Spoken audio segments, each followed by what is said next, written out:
Welcome to Robert Kiyosaki's The Business of the 21st Century.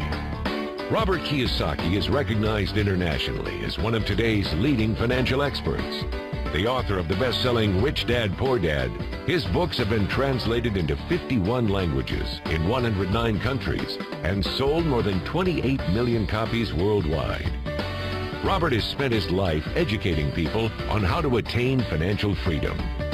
Now, through this special video presentation, he explains why network marketing is indeed the business of the 21st century, and how you can take advantage of its opportunities to create the life you desire. Hello, I'm Robert Kiyosaki. I'm the author of this book, Rich Dad, Poor Dad. I want to welcome you to the business of the 21st century. For those of you who may not be familiar with this book, it was published in 1997. It was a self-published book, and it went all around the world, and in 2000 it made the New York Times bestseller list. It was the only self-published book that made it. And at the same time, a woman named Oprah Winfrey called, and I went on her show to talk about Rich Dad, Poor Dad, and voila, suddenly I was a famous individual. So today this book has now sold approximately 25 million copies in 100 different countries and 50 different languages. So today, Rich Dad, Poor Dad is the #1 personal finance book ever written. So Rich Dad, Poor Dad is a very simple story of my two dads. My real dad was the head of education for the state of Hawaii. Great guy, PhD, like I said, head of education, smart guy, but he also ran for lieutenant governor of the state of Hawaii as a Republican. Unfortunately, he lost, and he ultimately died poor, so that's why I call him my poor dad. My rich dad, on the other hand, didn't finish school, but he ultimately became one of the richest men in Hawaii. So he was my best friend's father, and starting when I was just the age of 9, my rich dad began teaching me about money and business and why the rich are getting richer and why there's this big gap between the rich and everybody else today. So Rich Dad is a very simple, true story about two fathers, Rich Dad and Poor Dad, tell their two sons about money. And it was my poor dad always said, go to school, get a job, work hard, and all that stuff. And my rich dad says, you'll never get rich doing that. You'll never be a free man. So that's kind of the differences. But if I would show you a diagram of the differences here, is that in financial education, this is very simply the difference. Because there's no financial education in our school, most people do not understand financial statements. So this here is income, expense, assets, and liabilities. And the reason my poor dad was poor, it was very simple. Because he couldn't read a financial statement because he don't have financial education in school. He was financially illiterate, although a PhD. And my poor dad always said, our house is an asset. And my rich dad said, your father may be well educated, but he can't tell assets from liabilities.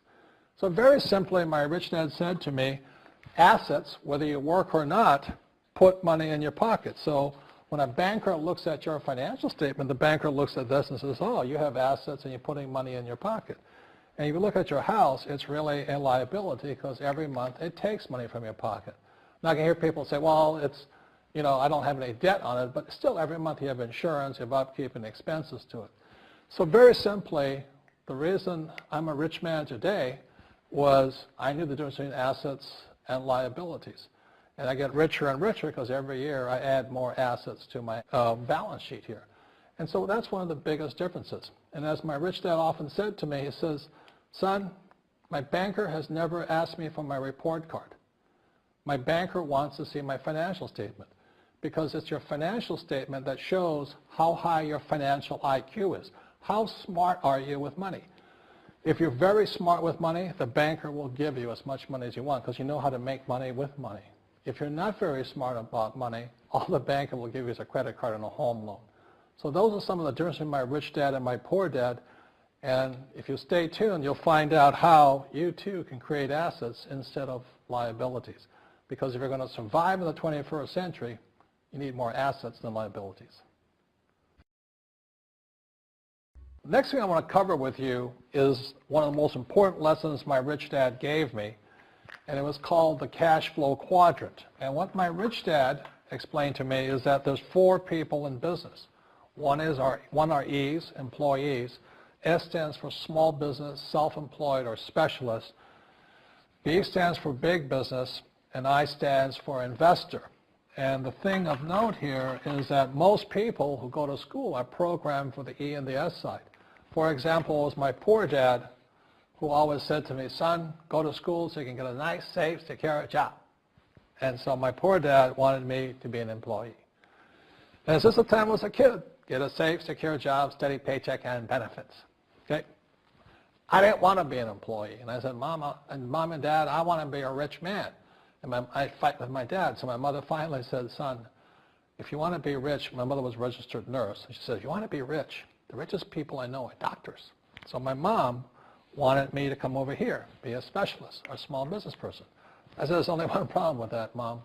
Doctors are really smart. And she says, you got a good point there. I'm not going to be a doctor. So I went to school. I have a Bachelor of Science degree. I can drive ships and I can fly planes. I flew for the Marine Corps. But I've never used any of that education because I wanted to become a business owner. So it was my rich dad who basically said to me, become a business owner and learn to be a professional investor.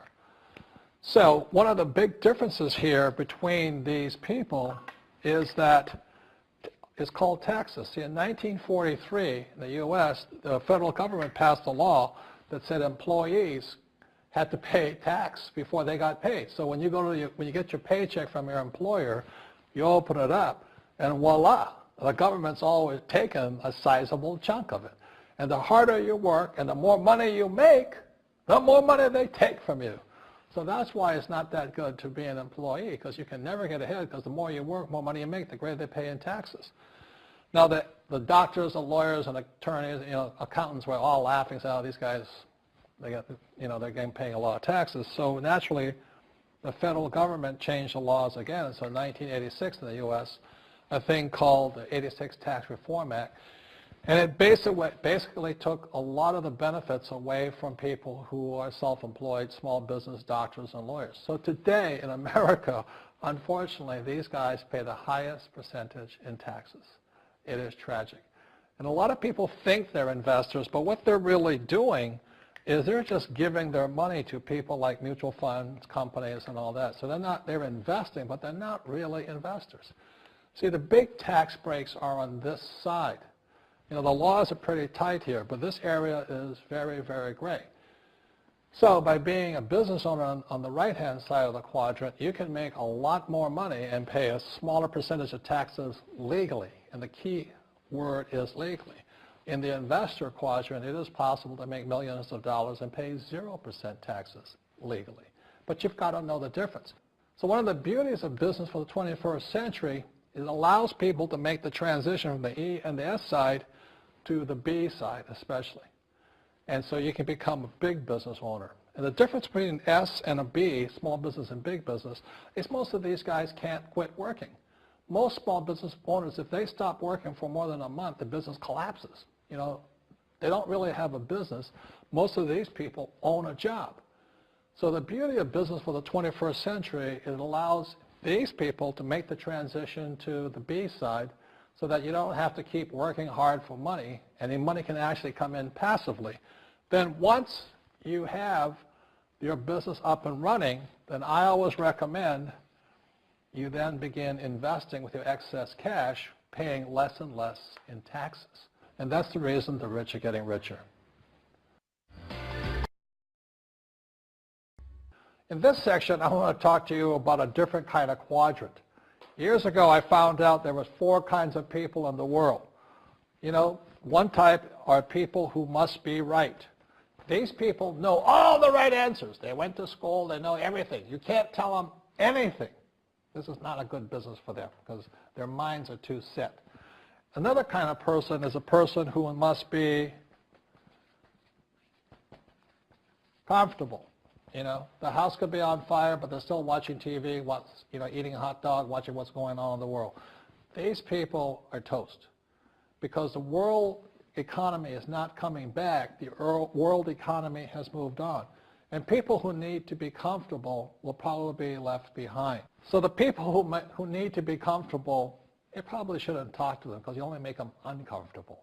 And they're probably not going to make the move because number one priority is being comfortable.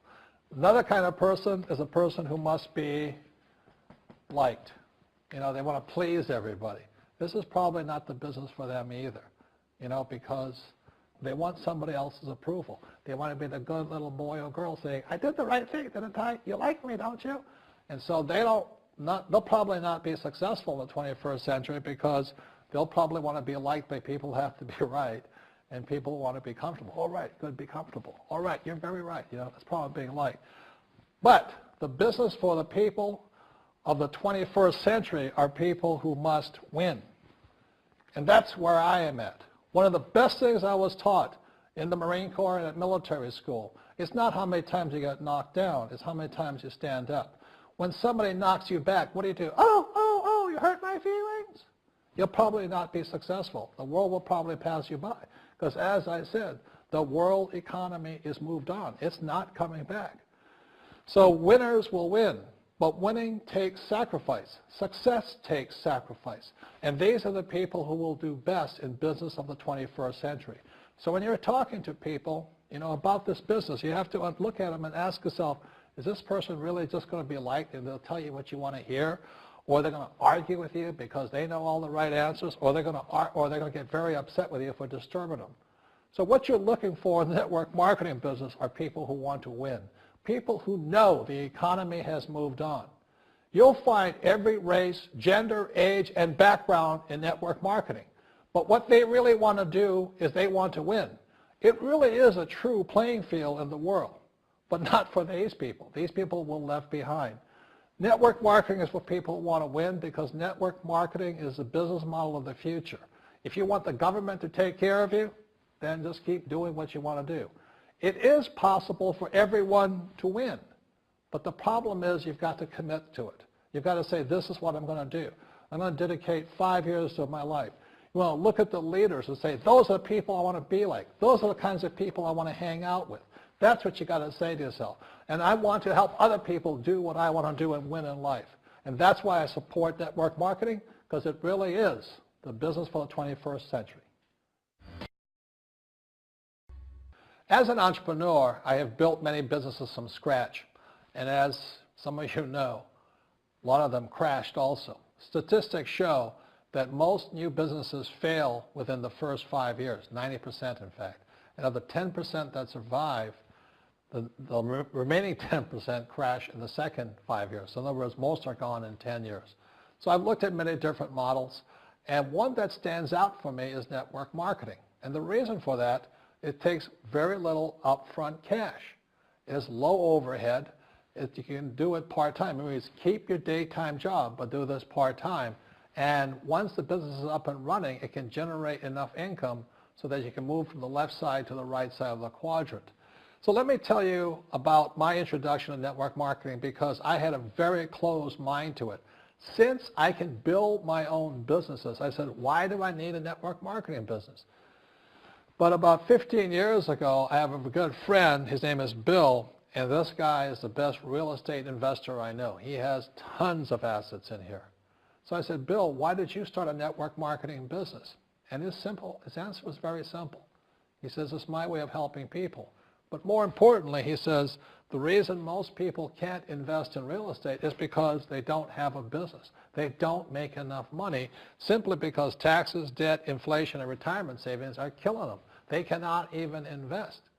So my friend Bill, who is a professional real estate entrepreneur, he says, I started a network marketing business so the people that worked with me could start their own business and then invest money with him.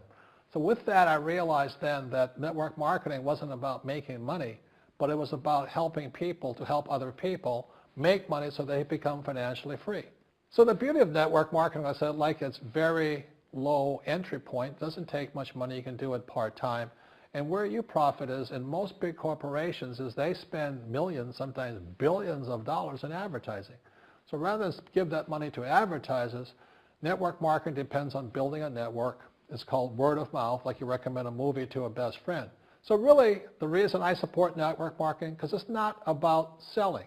It's about people helping people build assets in the asset columns, becoming business owners, and then becoming investors, rather than going through all of this here, which most E's and S's go through.